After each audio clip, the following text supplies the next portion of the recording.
Hello students, आप सभी का एक बार फिर स्वागत है। आज देखिए मैं आपको बताऊंगा प्रथम सिद्धांत द्वारा अवकलज। पिछले वीडियो में भी मैंने आपको यही बताया था, प्रथम सिद्धांत द्वारा अवकलज, लेकिन केवल वो त्रिकोणमितीय फलनों के बताई थी। आज जो बाकी के फलन हैं जैसे कि लघु गुणकीय फलन, चरघातांकीय फलन, उनके आपको मैं बताऊंगा। तो सबसे पहले देखिए जो मैंने लिखा है फलन, देखिए 7वां नंबर मैंने इसलिए दिया क्योंकि 6 फलन आपके त्रिकोणमितीय थे। अब उसके आगे का ही समझिए कंटिन्यू पार्ट है, पार्ट 2 वीडियो मान सकते हैं आप। चरघातांकी फलन यानी कि e की पावर x, इसका अवकलज क्या होता है। तो सबसे पहले मैंने आपको देखिए बात बताई थी, जो भी फलन आपको दिया गया होता है उसे हम fx मानते हैं। अब ठीक इसके बाद अगर हम x की जगह लिखें x प्लस h, तो फलन में भी जहां जहां x होगा वहां पे क्या आएगा, x प्लस h, यानी कि e की पावर x प्लस h। अब उसके बाद जो अवकलज का सूत्र होता है वो मैं यहां अप्लाई करता हूं, और यह आपको याद भी रखना होता है क्योंकि प्रथम सिद्धांत का जो सूत्र होता है वो यही होता है, यानी कि limit h tends to 0 f x plus H minus के एफ एक्स बटे एच। मैं इनके चलिए मान भी रख देता हूं क्योंकि दोनों ही मान मेरे पास हैं, यानी कि limit h tends to 0 e की power x plus h minus e की पावर x बटे h। यही देखिए मैंने मान भी रख दिया। अब देखिए हम यही देखेंगे, अगर मैं यहां पे h का मान सीधा 0 अप्लाई करूंगा तो x प्लस 0 x हो गया, e की पावर x माइनस e की पावर x, ये तो कैंसिल आउट हो जाएंगे, 0 आएगा, बटे h का मान भी कितना है, 0। तो ये 0 बटे 0 का ही होता है। हमें तो बस केवल ये देखना है हम 0 बटे 0 को कैसे हटा सकते हैं, और हटाने के बाद जो आंसर आएगा हमारा वही इसका अवकलज होगा। अब कभी कभी ऐसा होता है इसमें गुणनखंड होते हैं, कभी ऐसा होता है कोई मानक सीमा अप्लाई होती है। चलिए देखते हैं यहां पे आगे सॉल्व करके क्या आ सकता है। देखिए लिमिट h टेंड्स टू 0, इन दोनों में अगर मैं देखिए आप लोगों को ये बात पूछूं कि क्या चीज कॉमन है, तो केवल e की पावर x ही कॉमन है। क्या कॉमन है, e की पावर x। कॉमन लेने के बाद देखिए e की पावर x हमने कॉमन ले लिया, तो बची कितनी, e की पावर h। क्योंकि आप लोग गुणा करके देख सकते हैं, इन दोनों की गुणा करेंगे तो गुणा में घातें जुड़ती हैं, यही आएगा।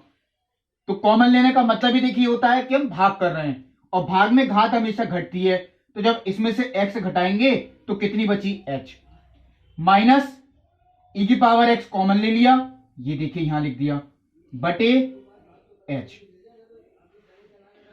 अब हमारा जो देखिए 0 बटे 0 आएगा वो सिर्फ इन दोनों की वजह से आएगा, क्योंकि e की पावर 0 1, 1 माइनस 1 0, 0 अपॉन 0। इसका मतलब है मैं इसको तो पहले ही देखिए बाहर लिख सकता हूं, limit h tends to 0 e की पावर h माइनस की 1 बटे h। अब ये मैंने आपको देखिए मानक सीमा लिखवाई है, जितनी घात ऊपर होती है उतना ही मान नीचे होना चाहिए। अगर ऐसा है तो इस मानक सीमा का मान 1 होता है। यहां बिल्कुल ठीक है क्योंकि घात कितनी है, h, नीचे भी h है, तो इस मानक सीमा का मान वो कितना हो गया, 1, यानी e की पावर x इंटू 1, तो ये आता है e की पावर x। यानी एक e की पावर x ऐसा फलन है जिसका अवकलज भी e की पावर x ही होता है। मैं यहां लिख देता हूं d upon d x e की power x equal to e की पावर x। मैंने आपसे ये बात देखी कही थी, ई के लिए ई ही लिख के आएगा, क्योंकि ई एक निश्चित मान है, इसका मान 2.72 के आसपास होता है। ई के लिए ई ही लिख के आएगा, ये बात आप ध्यान रखें। इसको हम कहते हैं चरघातांकीय फलन। तो चरघातांकीय फलन जो ई की पावर एक्स होता है, उसका अवकलज ई की पावर एक्स ही होता है। अब देखिए दूसरा चरघातांक फलन, वो भी लिखते हैं। देखिए जो दूसरा चरघातांकीय फलन, वो मैंने लिखा ए की पावर एक्स, क्योंकि देखिए मैंने आपको बताया था ई की पावर एक्स, उसमें ई एक निश्चित मान होता है, उसके लिए ई ही लिख के आएगा। लेकिन जो ये ए की पावर एक्स है, इसमें ए कोई भी वास्तविक संख्या हो सकती है, जैसे 2 की पावर एक्स, 3 की पावर एक्स, 4 की पावर एक्स, या माइनस में भी कोई संख्या हो सकती है। तो ए यहां पे कोई भी संख्या हो सकती है, ये बात आप ध्यान रखें, ए की पावर एक्स।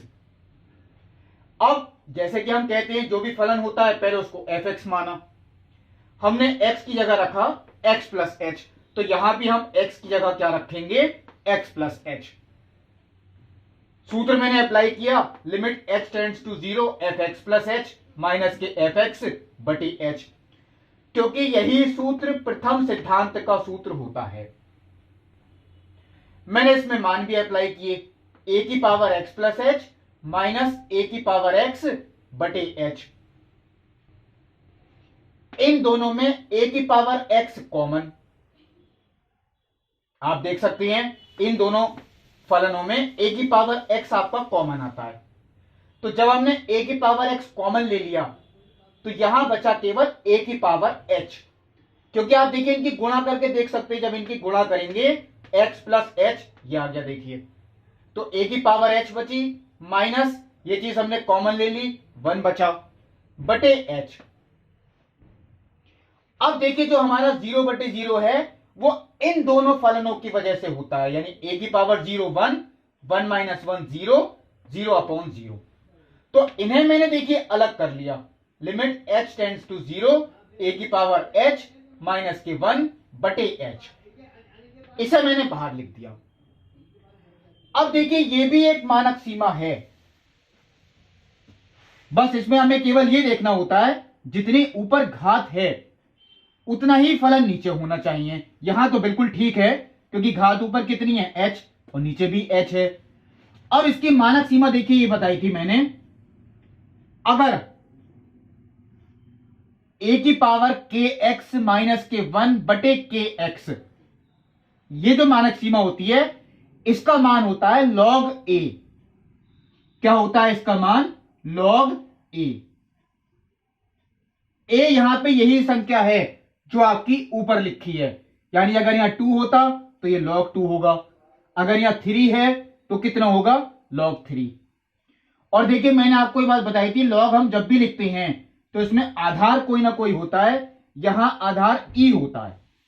ये वही e है जो थोड़ी देर पहले मैंने आपको बताया, चरघातांकीय फलन जिसका मान 2.72 के आसपास होता है।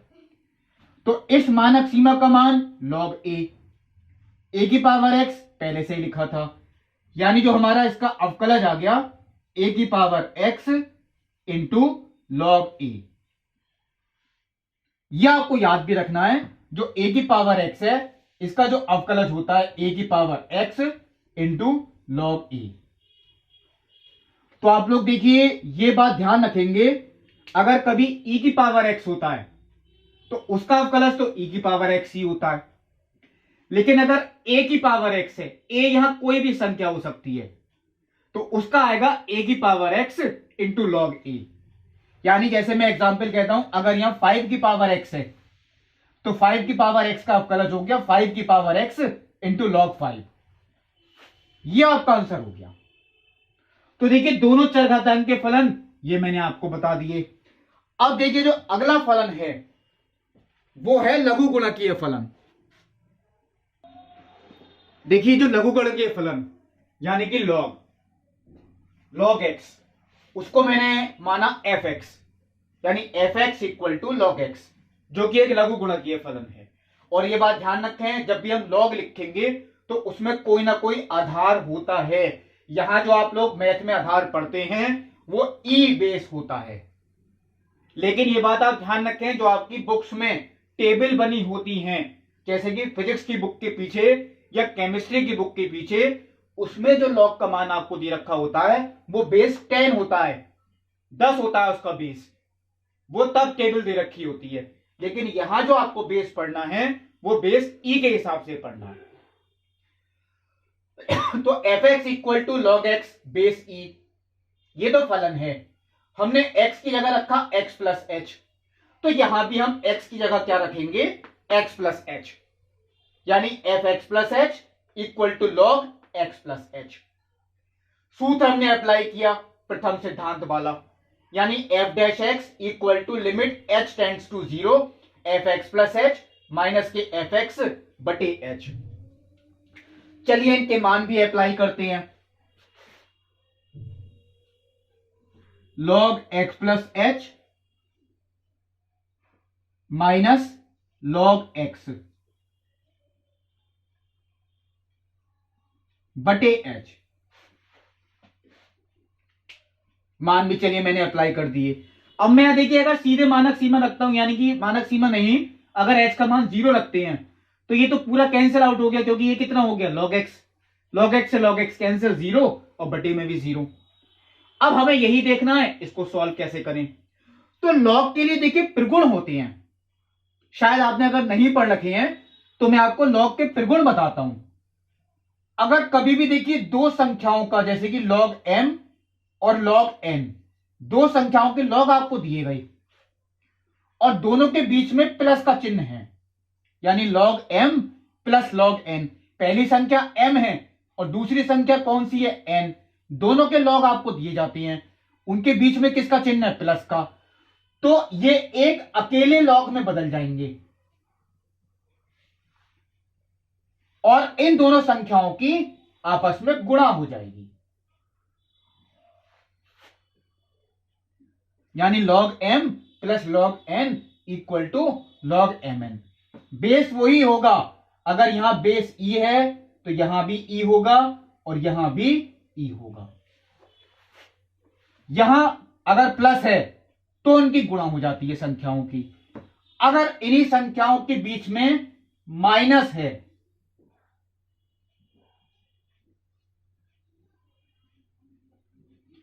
तो ये भाग में आ जाएंगी संख्याएं, यानी कि log m बटे n,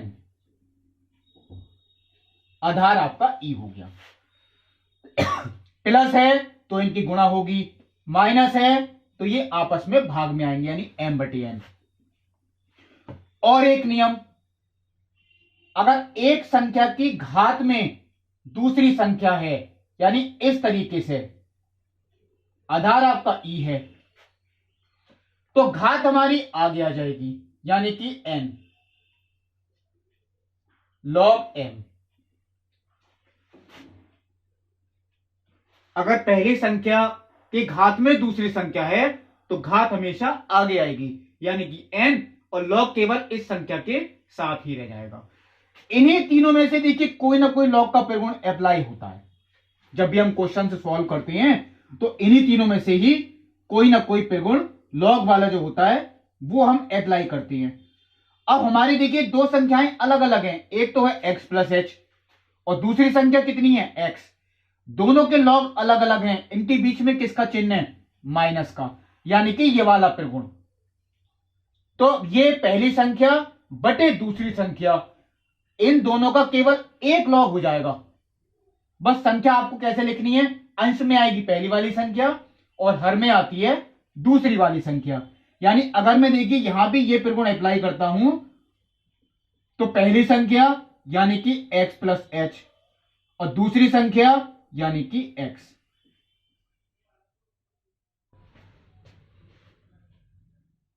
ये देखिए नियम हुआ, पहली संख्या अंश में आई, दूसरी संख्या हर में, और दोनों का केवल एक लॉग हो गया। अब देखिए अब मैं कहता हूं लिमिट h टेंड्स टू 0, मैं इनको सेपरेट कर देता हूं, log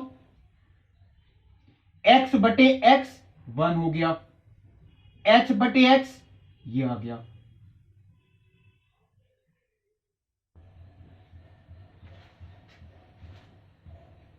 ये अब भी देखिए 0/0 ही है।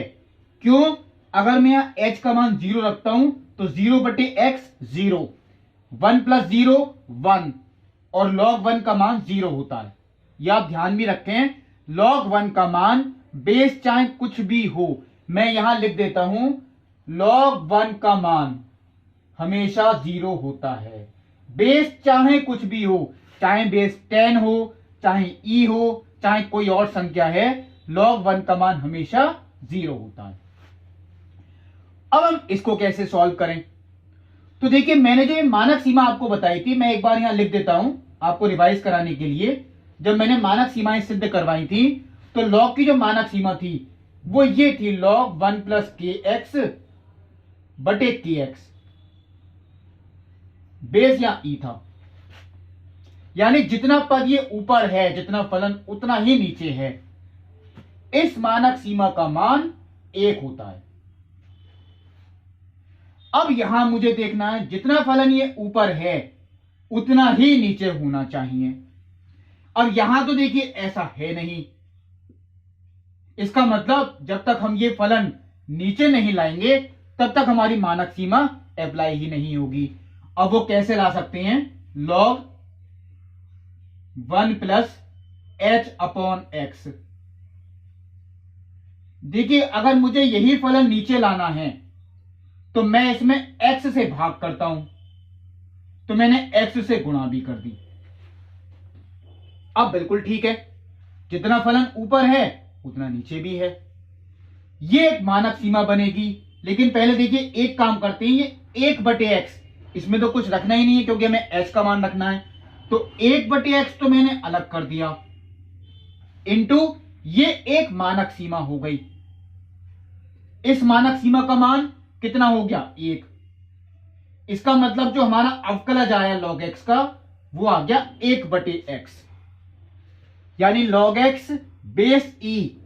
ये बात आप ध्यान रखें, जो लघुगणकीय फलन है जिसमें आधार e है तो उसका आपका जो अवकलज होता है, मैं यहां लिख देता हूं log x बेस e, इसका अवकलज 1/x होता है। यह आपको याद भी रखने हैं।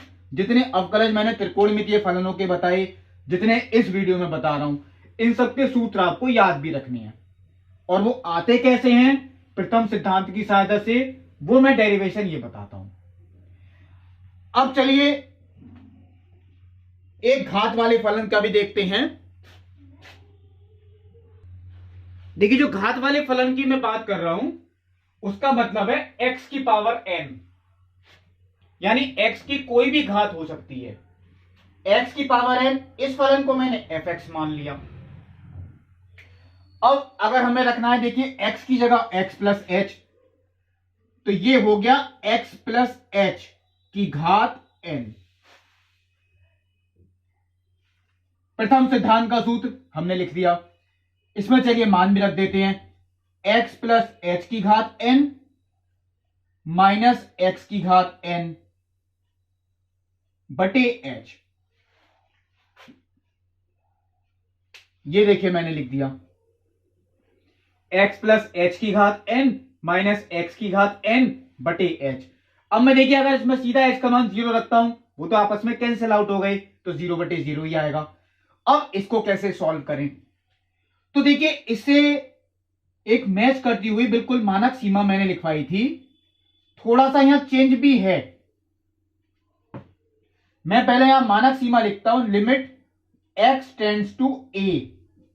यहां 0 नहीं है, देखिए जो x की सीमा अग्रसर है वो a की तरफ है, और ये है x की पावर n माइनस a की पावर n बटे x माइनस a।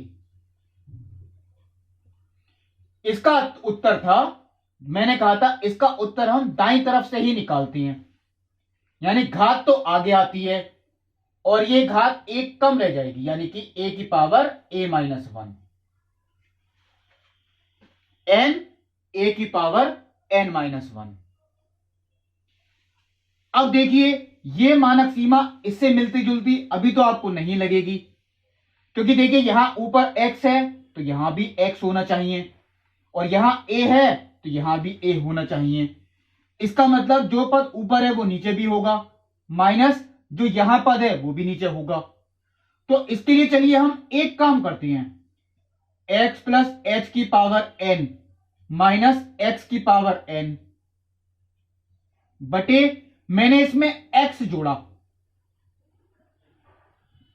तो बैलेंस करने के लिए x घटा भी दिया। x तो वैसे भी कट जाएगा, बचा क्या h, हमने इसमें x जोड़ दिया, x घटा दिया। अब आप चेक कर सकते हैं जितना ऊपर है उतना नीचे लिखा है और जितना यहां ऊपर लिखा है उतना ही नीचे लिखा है। और चलिए आगे देखते हैं सॉल्व। लेकिन अब भी एक कमी है, यहां सीमा 0 नहीं है, यहां सीमा आपकी कितनी है 0। इसका मतलब ये अब भी बिल्कुल तो मैच नहीं किया, केवल आपका फलन मैच कर गया। अब इसको कैसे करें, देखिए यहां पे x लिखा है और यहां कितना लिखा है a, यानी x का मान a की तरफ अग्रसर है। देखिए यही तो है, x का मान किसकी तरफ अग्रसर है, a की तरफ। x का मान a की तरफ अग्रसर है, तो यहां भी होना चाहिए इसका मान इसकी तरफ अग्रसर, इसका मान इसकी तरफ अग्रसर, यानी x प्लस एच का मान x की तरफ अग्रसर। तो मैं देखिए एक काम करता हूं, अगर मैंने इधर x जोड़ा तो मुझे इधर भी क्या जोड़ना है x, और 0 प्लस एक्स कितना हो गया x। अब ये बिल्कुल ठीक हो गया, जो बाईं तरफ का फलन है वो अग्रसर होना चाहिए दाएं फलन की तरफ। देखिए यही हो गया, बायां फलन दाएं फलन की तरफ अग्रसर है, बायां फलन दाएं फलन की तरफ अग्रसर है। अब ये बिल्कुल ठीक है मानक सीमा।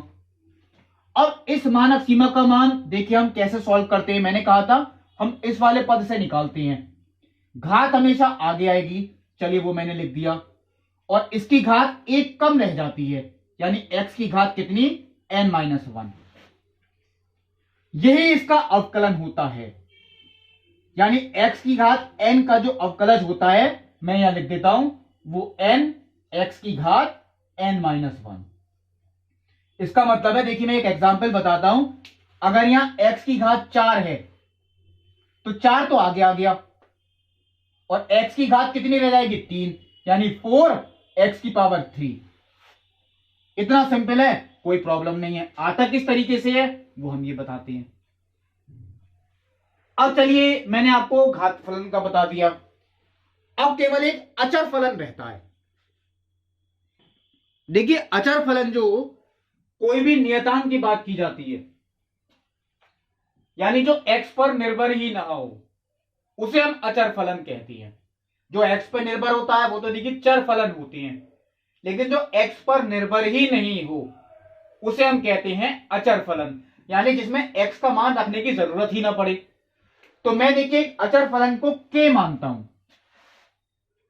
क्या मैंने अचर फलन को क्या माना k, यहां k कोई भी नियतांक हो सकता है, संख्या हो सकती है, इसमें कहीं x आ ही नहीं रहा, यानी ये x पर निर्भर ही नहीं है। f(x = k), यहां k देखिए एक अचर है।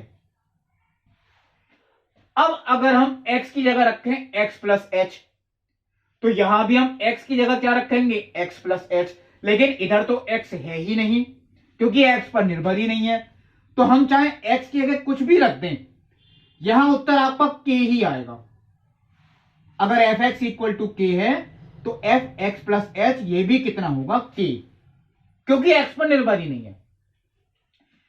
अब देखिए f'(x) वो मैंने सूत्र अप्लाई किया, प्रथम सिद्धांत का सूत्र है, इसका मान कितना है k माइनस इसका मान कितना है k बटे h, k माइनस k बटे h, यह आता है। चलिए अब आप लोग ये सोचेंगे अब हम इसको कैसे सॉल्व करें, तो यहां तो देखिए k से k पहले ही कैंसिल आउट हो गया, हमें h की जरूरत ही नहीं पड़ेगी, यानी k से k कैंसिल आउट हो गया, कितना 0, और 0 बटे 0 की ओर कोई अग्रसर संख्या, बहुत छोटी संख्या, 0 बटे h, तो वो कितना हो गया 0। यानी केवल जो एक अचर फलन होता है, मैं यहां लिख देता हूं, केवल एक अचर फलन जो होता है उसका अवकलज हमेशा 0 होता है, अगर अचर फलन अकेला दे रखा है तो। ठीक है, लेकिन चलिए अब एक और बताते हैं, अगर अचर फलन अकेला नहीं है। देखिए मैंने अचर फलन अब की बार अकेला नहीं लिखा। अचर फलन तो अकेला तब होता अगर मैं केवल k लिखता। मैंने इसकी गुणा x के किसी और फलन से की, जैसे कि gx मैंने लिखा। मैं आपको एक एग्जांपल देता हूं, जैसे कि 2 sin x। तो अगर अकेला 2 होता वो अचर होता, लेकिन 2 की गुणा मैंने sin x से कर दी, वो एक x का फलन है। ऐसे ही यहां मानिए k गुणा gx, k तो अचर है, gx ही कुछ भी हो सकता है, sin x, cos x, log x, e की पावर x, अकेला नहीं है अचर। अब इसका कैसे निकालें अवकलज? तो सबसे पहला काम जो हम करते आए अभी तक, हमने x की जगह पहले x प्लस h रखा। तो यहां भी हम देखिए x की जगह क्या रखेंगे, x प्लस h, जो कि फलन में है। देखिए k तो मैंने ऐसे ही छोड़ दिया, यहां x की जगह रख दिया x प्लस h। अब चलिए प्रथम सिद्धांत का सूत्र जो अभी तक हम अप्लाई करते आए हैं, मैंने इसमें मान भी अप्लाई किया, यानी k into G X plus H minus k into G X बटे h। चलिए आगे सॉल्व करते हैं। अभी तो ये देखिए 0/0 ही आएगा। ऊपर देखिए मैंने एक बात नोट की, ऊपर यहां हम k कॉमन अगर लें तो यहां हो गया जी एक्स प्लस एच माइनस के जी एक्स बटे एच।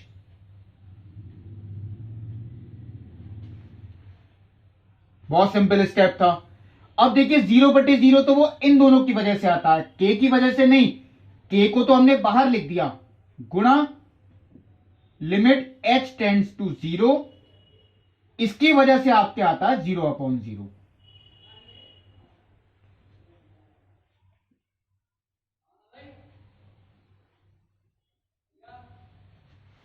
अब आप लोग ये सोचेंगे इसको कैसे सॉल्व करें, क्योंकि ये तो अभी भी 0/0 है। तो ये सूत्र देखिए आपको इससे मिलता जुलता लगेगा, बस यहां एफ एक्स प्लस एच है, यहां जी एक्स प्लस एच हो गया, यहां एफ एक्स है, यहां क्या हो गया जी एक्स। तो F x plus H minus के एफ एक्स बटे एच, जी एक्स प्लस एच माइनस के जी एक्स बटे एच। हम इसको देखिए क्या लिखते हैं, एफ डैश एक्स, क्योंकि एफ एक्स का अवकलज है। तो ये किसका अवकलज हो गया, जी एक्स का, यानी इसे हम क्या लिख देंगे, जी डैश एक्स, यानी के गुणा जी डैश एक्स।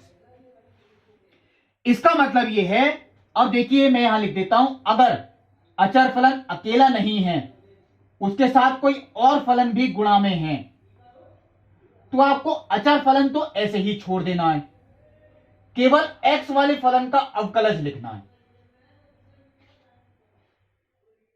एक एग्जाम्पल देता हूं, मान लीजिए आपको एक क्वेश्चन दे रखा है 3 cos x, हमें इसका अवकलज लिखना है।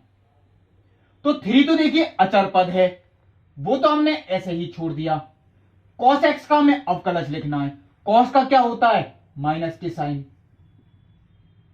तो 3 गुणा माइनस के साइन x, आंसर कितना हो गया, माइनस के 3 साइन।